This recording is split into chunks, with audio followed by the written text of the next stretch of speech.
G'day guys, welcome to another brand new episode of the Gone Bush podcast. And I feel like there was something I had to mention, but I forgot about it. First, I've been forgetting this every time. Before we get started, it'll do us it meant a great deal to us. I couldn't find the words then. It meant a great deal to us if you could hit that like, subscribe, and share buttons. It means a great deal to us. It's the only way we can really get sort of out there and spread apart. So that would really help us. Yeah, and if you hit it now before you watch us, it'd be good, because if you don't like us, you've already hit it. Yeah, well, there will be a little icon down here to show you what to do. If you also hit the bell icon, it tells you you can hit all or personalized or something else. But if you hit all, that will notify you every week when we release an episode. Yeah. Anyway, just say thank you to Gemini, who keeps on sending us yes, hands up. Every episode. Yeah, so yes, thanks. We know who that is, but yeah. Thanks, Sav. Yeah. So today we're going to be talking about something where there's some cool stuff in it that I don't think a lot of people know about. It's we're going to cover about 30 more years here. We're going to be talking about car design sharing and where a lot of designs actually originated. So here in Australia, previously, not now, because Holden is gone from Australia, but previously our two main car brands in Australia were Ford and Holden. Now, their most well-known cars are the Commodore and the Falcon. Well, and we're going to show you some pictures throughout this, and I'll put them up on the screen when we're talking about them. But we'll just start off with the Commodore. That actually is not a 100% Australian design. It actually comes from Opel, which was owned by GM, which is now owned by Peugeot. It originally was the VB Commodore was based on a Opel Rekford, which if you go and have a look at, I'll show you those pictures now, they look like literally if you had a VK and, a VB Commodore right up against the Opel Rekford, the only differences are in the interior and the engine, of course, because none of the Opel ones actually had V6s in them. No, that's so they weren't power like us. But as you can see, there's especially in the doors, you can see a lot of when it comes to the next models where we went into the VN. There's the Opel, I think it's an Amiga. There's also Lotus Carlton. If you look at them, you can see our VN and our VP very much in that design. Again, completely different interior, no V6. So what we do when we brought them over here is we basically sort of stretched them out, gave them a longer wheelbase, and we put Chevy V6s and V8s in them. But there's a lot more to that than we know. So back in, I don't know if it's the 80s or the early 90s, the Australian government imposed something called the Button Car Plan. And the idea of it was to get more, basically, to limit how much our car companies were designing, but to also share their designs. And I think that was a lot about they were trying to stop imports. Yeah. Yeah, in those days, yes. Yeah, so they were trying to make it sort of all Australian sort of stuff. Yeah. Yeah. So some fine examples of this would be the Nissan Pulsar, was also the Holden Astra, I think. Astra, yeah. Then we also had sharing deals with Toyota. So they went from VN to VS, I think. It was called the Toyota Lexan, which was... It's literally just a rebadged car. There is nothing different about it. It's just rebadged. It's a Commodore. Yeah, it's a Commodore. It's got the Commodore engine, everything like that. Yeah. And then... but they just changed things like the tail lights. They turned the upside down. Well, no, they didn't even do that. No, not on the Lexan, but on the Astra they did. Oh, yeah, okay. For example. But then the dashboard would be coloured or black and white instead of colour or something like that. Yeah, so we gave Toyota the Commodore, and then Toyota gave us the Camry, and we called that an Apollo. Yeah, that's it. Horrible little thing. If you're going to buy that, I'd just sooner buy a Camry instead of the Holden badge. You should be buying the proper brand of any of these cars, actually. Oh, hell yeah. It doesn't really matter what it is. we call it a clone. Well, the that's what it clone's is. never going to be as good as the original. But there's these ones I've seen throughout the years, and I know they're the same design. But there's a couple I actually didn't know about. So I didn't know that Ford and Nissan also share designs. Mm. So their main design sharing was Ford got the Nissan Patrol body car, and they called it a Ford Maverick. Oh yeah, that's right. Yeah. And now I'd be surprised if you've seen any of these. Ford gave Nissan their, I think it was an XD Ute, and it was called the Nissan Ute. Yeah. But that's why the Maverick was so good. It was because it was a Nissan engine. Exactly. Yeah. And there was that just reminded me. That helped them a lot, that. Kind of did. Yeah. But there was another example of that, and I've just forgotten about it. Yeah. What was it? Massive. Oh, another one a lot of people won't know about. You know about this. The Mazda Road Pacer. Oh, yeah. Oh, good God, was that a lemon? Mm. Okay, so that was a... I'm struggling to remember. I think it's a HQ. Yeah. So it's a HQ body with Mazda branding, obviously, but it's got a 4-cylinder rotary engine in it. Yeah. It was so weak, it could barely carry the weight of the car. Yeah. So you won't get anywhere fast in that thing. It was a failure. It was a complete failure. Was that for the New Zealand market or something? No, it was for... England? No, it was one of the Asian markets. It could have been Malaysia, Thailand. Oh, yeah, it might have one been of Malaysia, those. I think, yeah. Which is kind of interesting because we did something similar a number of years later. We didn't change the engine, but we gave our VS Commodore basically to, I think it was Indonesia, Thailand and all them. And it was a VS Commodore at the back, had the regular lights, and at the front it had the Statesman front lights. And it was called an Opel Calais. Oh. It looked horrible, but I got to admit, I kind of did like the Statesman front on a normal Commodore. It did look quite good. Mm-hmm. But again, it had our engine and everything, but it didn't sell very well over there.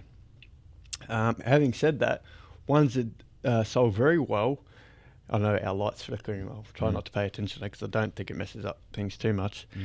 But what we did when we bought the Monaro back, aside the fact that we exported that and changed the design a little bit and called that the Pontiac GTO, the British loved that car. So they exported that as the Vauxhall Monaro VXR, I think. And it was very popular. A lot of people loved it. And then we no longer made the Monaro, and we had the 4-door GTS. They exported that and didn't sell as well. Funny reason for that. It's because in Australia, we don't put an anti-rust coating on all of the frame and everything. So in England, where they need it because there's so much moisture in the air, it rusts the absolute shit out of these cars, and they're basically useless now. So you see a lot of these cars over there, and they're just sitting there because they don't run anymore, or they've been restored and they're running, or they've been coated with rust protection and whatnot. But that's why the GTS didn't sell very well, because all these guys have gone and bought the Monaro.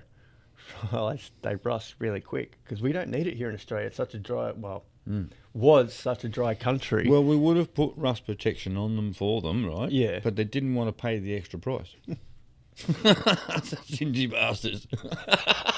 So, I'm not surprised. We told them they'll rust out if you don't have... No, just put the basic paint on. So that's what happened. Yeah, well, it turns out That's even... the inside story. Go on. Even Americans love our car. Our cars, I should say. So, the first big one was obviously the Monaro, which we converted into the Pontiac GTO. Then we exported the VE, and that was a Pontiac GXP, G8, sorry. Yeah. Changed the design again a little bit, gave it the front Pontiac grille, which always to me looks like a little cushion. Yeah. It feels like you should be able to just press on it and Always cushiony. thought the Camaro was based on the HQ. Or the other way around. Or the other way around, yeah. Yeah, it's probably more If likely. you have a look at those two cars, how similar Well, they are, if you especially have the a tail look, end. a lot of the cars from back then, even with Dodge, they had the exact same wheels. And being GM and Holden, it's like, they're copying a bit here, right? Yeah. This is the Australian version of the Camaro. Well, see, that will take me to an interesting point in a minute. So, we exported that, then Pontiac shut down as a brand. Yeah, hence with Monaro, Camaro. Yeah. Yeah. Yeah, Pontiac shut down, so we exported the VF as a Chevy SS. That ended up becoming the basis of the NASCAR over there, of the Chevy NASCAR. It was the Chevy SS. They Yeah. don't. The car's not actually a Chevy SS. It's just got stickers on it. That's all the Mm. NASCARs are. They're stickers. Well, Excuse the me a minute, my HQs voice a bit croaky. The HQs do very, very well in races. Oh, I remember that. Yeah, I mean, I wasn't around them, but I've still seen them on TV, and they were some. It wouldn't matter phenomenal what races. race you put it in. No, Dirt no. race, road race, corners, right. straights, whatever. Now, see, the thing I wonder about, and I wonder how much this affected Holden, when we were exporting all these models to the US and even to South Africa, where they would be called Chevy Luminas or Chevy SS. Yeah. Um, I had 2 HQs just. yeah, for well, that viewers' the money information. that was coming from that, was that rolled back into GM or was it rolled back into Holden? Because if it wasn't rolled back into Holden, that would have played a very large part in Holden not being able to continue. What was the question again? If when GM is getting Holden to export all these cars to other countries, Yeah. the money they make from that, are they rolling it back into GM or are they rolling it back into Holden? Because if they weren't rolling it back into would Holden, have went back into Holden. I would hope so, because that would have played a large part. It would have to help them pay back their debt, and it still wasn't enough. Was Holden in debt though? Yeah. I thought they just basically were done. They couldn't No, afford we still production owed anymore and shut it GM down. lots of money. Well, They I don't wanted the know, government to 'cause- bail them out, to pay it out, and the government wouldn't Oh, pay yeah, it out, but- so that's what killed it. Yeah, but they don't owe GM any money because they were owned by GM.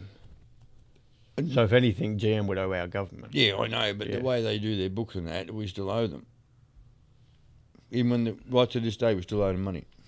And I think they've written it off now because it's We might owe non-existent. them for the fact that we didn't save them, but we don't owe them for the money Holden spent because that was their money. No, it's from the initial setup when they first come out. We never ever paid that back. Yeah, but why would we pay it back when they bought it?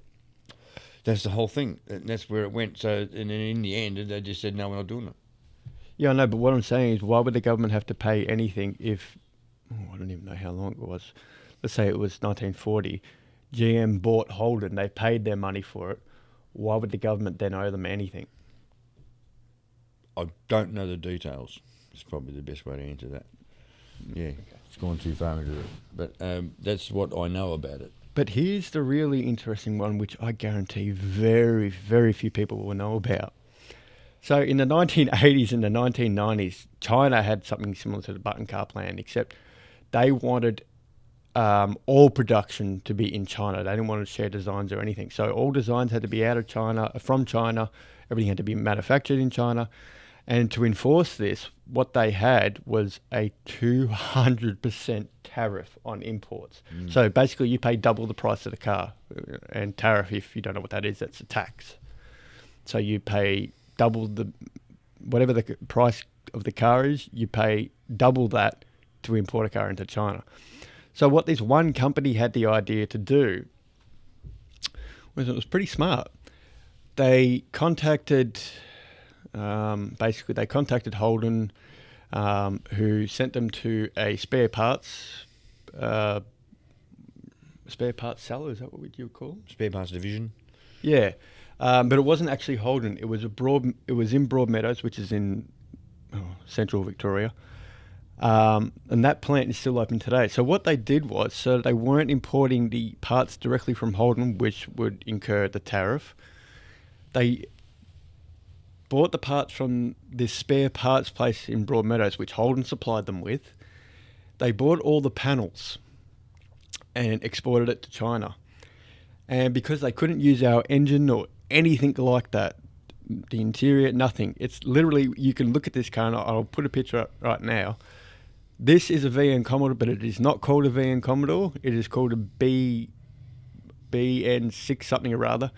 And BN6, I think sounds right. Yeah. yeah, basically in China, that number, the model number is, the letters are representative of the company that owns them, and there is a huge Harley passing us right now. So It's if you not heard Thunder, it's a Harley Davidson Yep. motorbike going past. that, We get that. yeah. Yeah. So basically, this guy and his company figured we can source different parts from around the world without paying the tariff, and we can make a mock-up car. They only made about I think about 50 of them. They really couldn't make many. But it had horrible little engine in it. It wasn't even a 6-cylinder. I think it was a 2-litre 4-cylinder. Yeah, I think it was. It was an absolute lemon. So when you look at that picture, you look where it would usually say Commodore or Holden, and it has some Chinese writing. BN6. But because I've actually lost this information, I don't have it with me today. They actually tried to turn that electric. Oh, well, They tried to make it an electric probably car. go faster on electric than it did with the petrol. I would say so. But eventually China got rid of that tariff, and now they have this weird thing where, like, for example, Mercedes-Benz, it's got some Chinese company badge on it as well as Mercedes badge. That's how they work the deal now. It's really, really weird. I would like Volvo and Gren just did that. Volgren, remember? Who was that? That was two companies together, wasn't it? Yeah. Volgren. Who was that? Volvo and Grenders. Oh, Bus yeah, Service. yeah, They combined themselves and called themselves Volgren. that's right. So that Grender Now it's Buses is Ventura, I think, bought it out. one of the companies behind our buses, public transport buses in Victoria or Australia.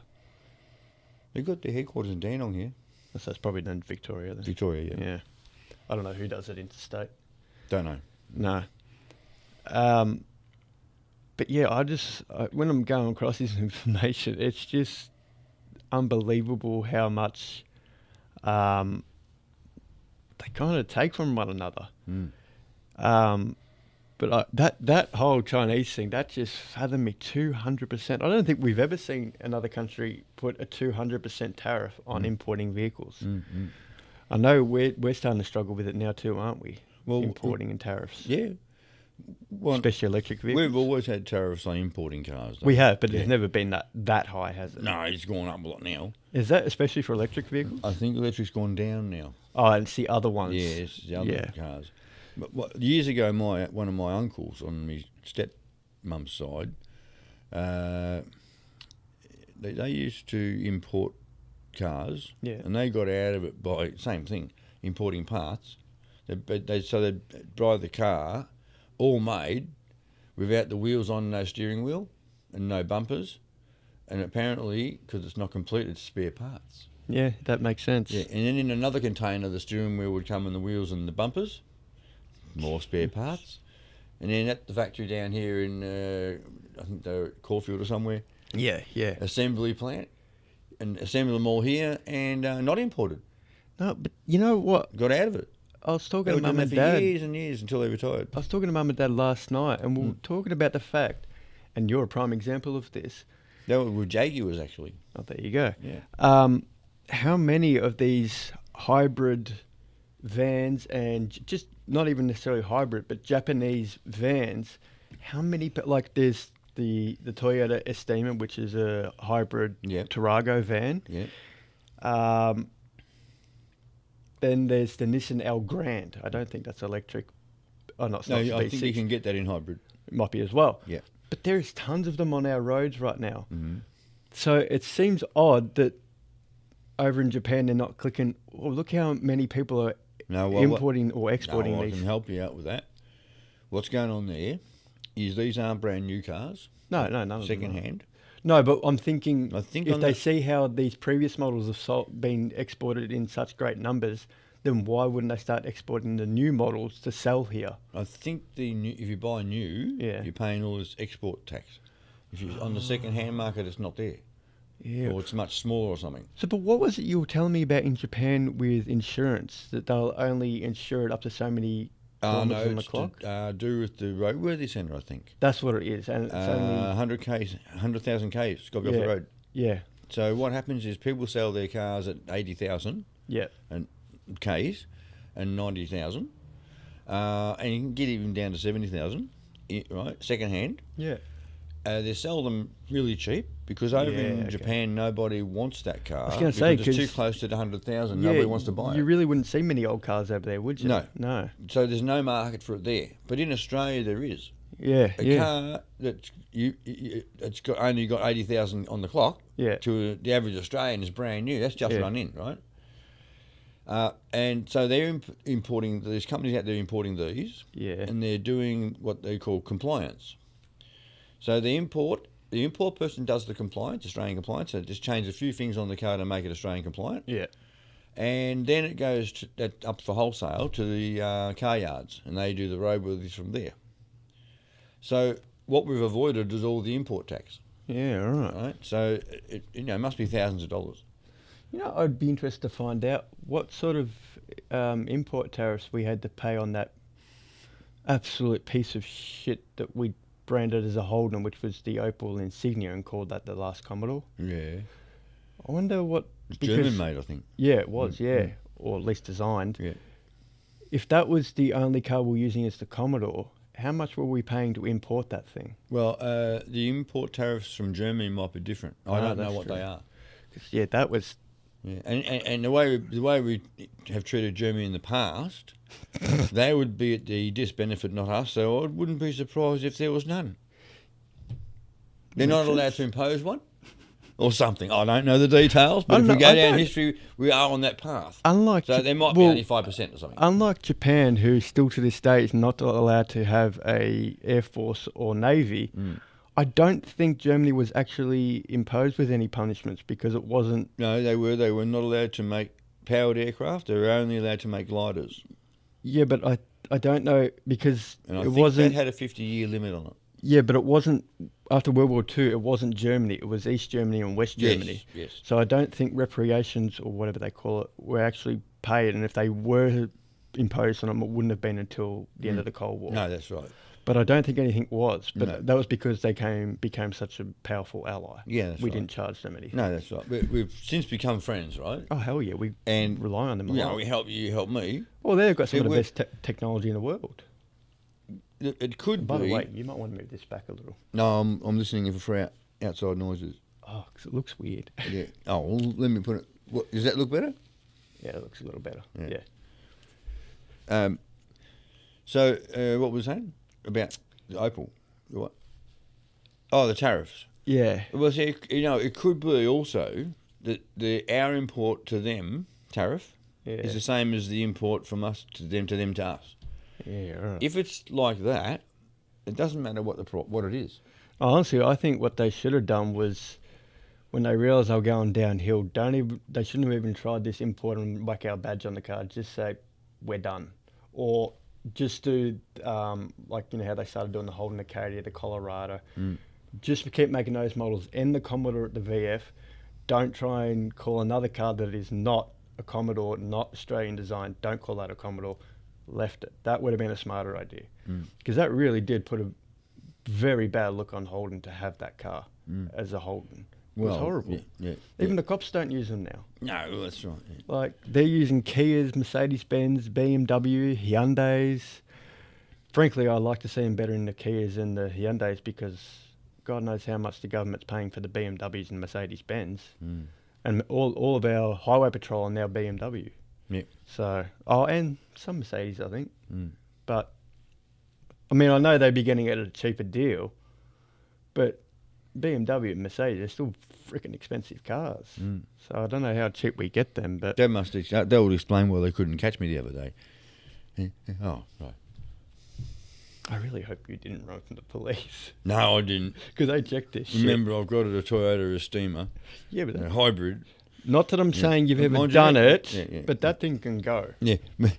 Mind you, it's not... 0 to 100 kilometres in 8 seconds is not too bad. I mean, when you look at the fact that we've got roughly the same size cars, I've got a diesel, you've got an electric. Yeah.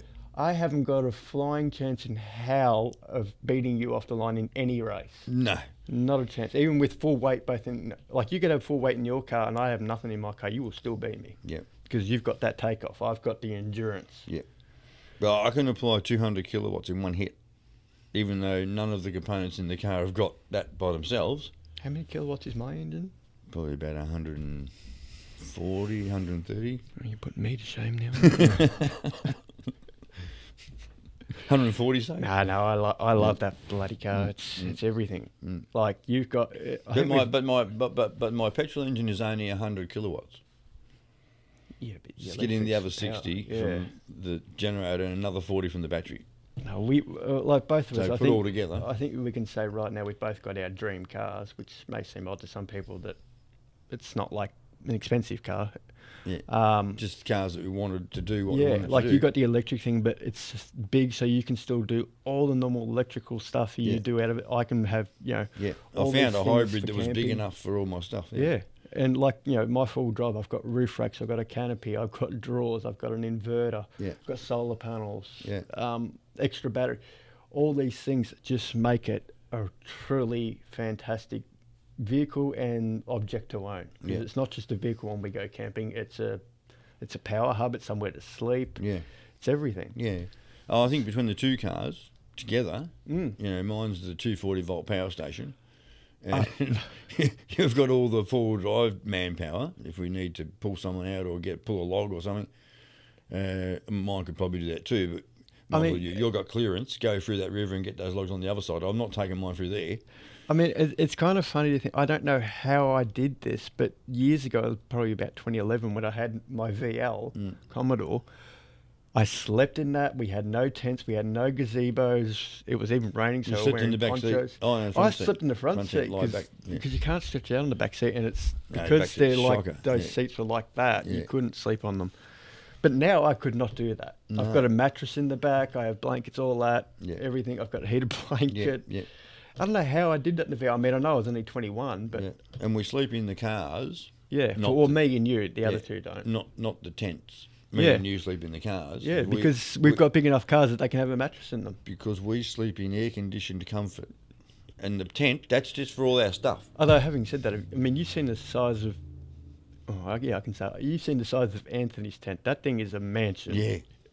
Yeah. No, I like his tent. It is. It was expensive, but it's beautiful. We have 3 tents. Or 4. Depends how many was coming. Well, if it's just the 4 of us, it's you, Ron, and Anthony at tents. I don't. Yeah. Oh, you got a canopy thing. Yeah, I don't really use it now because we have a massive gazebo. The thing we sit underneath. What's you call that? A gazebo. Gazebo, yeah. You have a gazebo, Yeah, because I've got a canopy on the roof racks. Yeah. But you don't need a tent. Because you've got the canopy. You set the canopy up like an open house thing. Yeah. Perfect. Yeah, and I only everything I have is in tubs, so it gets stored around the camp. Yeah, that's right. Yeah, it is pretty. I got to admit, especially when we were on our trip a few months back, it was pretty damn awesome when it was 2-3 degrees at night. Yeah, and I could get in, and there was a heated blanket on. I didn't have the heated blanket, but my heating in the car was pretty good. Or you got one now. Yeah, but it's not very good, is it? No, I changed it over. Oh, you changed it over. You got a better one now. Yeah, there you go. Yeah, but I cannot wait for that trip because we will be. Oh, I'm not going to detail the dates. I'll tell you why I won't detail the dates after we finish filming. We're going away in December, camping. Research camping. We go on. I personally go on about 3 trips in summer. Craig goes on one of them. We usually do it in March, but this year one of our group couldn't get holidays in March, so we're going in December. The really cool thing about, I haven't told you this either, the really cool thing, we're going to be filming a podcast out there, and we're also going to be filming Gone Bush out there to look at some of the animals and land and water-based. Yeah, which we probably should do that soon. Anyway, go on. Yeah, well, and because that's what it's all about. Well, you haven't been there at that time of year, so it's going to be something different. Well, there should be some wildlife around by then. Yeah. We'll be filming those out there. Hopefully we'll get the spotted tree frog breeding. Should be breeding time. That'll be good too for them. Yeah. So when we're filming this out there, we won't have the green screen behind us. We will have real nature behind us. But the really cool thing is that episode will be the very first episode that I'll be able to take this mask off and show the smile I haven't been able to use for over 10 years now. So I'll be finally able to peel this down. I could have got you some plastic ones that you could have put in for the episode.